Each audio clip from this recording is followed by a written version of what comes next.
Amos 4-cü fəsil. Ey sizlər, Samariya dağında bəslənən başan inəkləri, bu sözü dinləyin.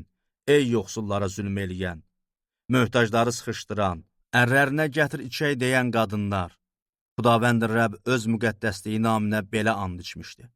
Budur, üstünüzə elə vaxt gəlir ki, hamınız balıq kimi çəngəllərlə çəkiləcəksiniz, tilovlarla tutulacaqsınız. Hər biriniz qarşısındakı dəlmə deşikdən çıxarılacaq, Harmona tərəf atılacaqsınız.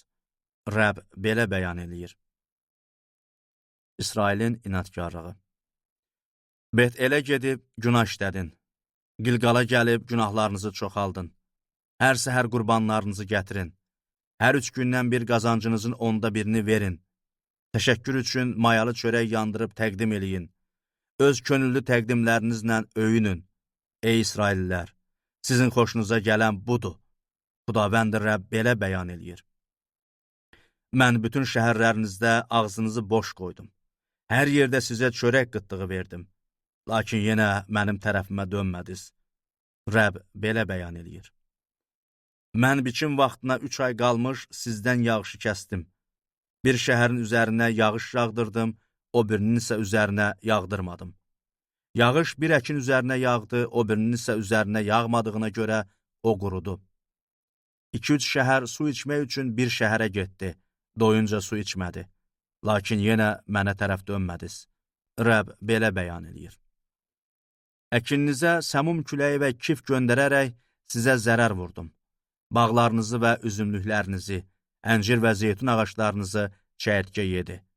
Lakin yenə mənə tərəf dönmədiniz. Rəbb belə bəyan eləyir. Misirdə olduğu kimi aranıza vəba göndərdim. Cavanlarınızı qılıncla öldürtdüm. Atlarınızı sürüb apartdırdım. Ordunuzdan meyit iyini burnunuza çatdırdım. Lakin yenə mənə tərəf dönmədiniz. Rəbb belə bəyan eləyir. Mən Sodomla Homorranı necə dağıtdımsa, sizdən bəzilərini də elə məhv elədim.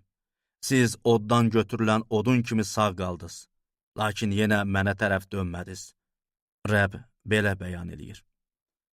Ey İsraillilər, buna görə də sizlə belə rəftar eləyəcəm. Bu rəftarıma görə Allahınızı qarşılamağa hazır olun, ey İsraillilər.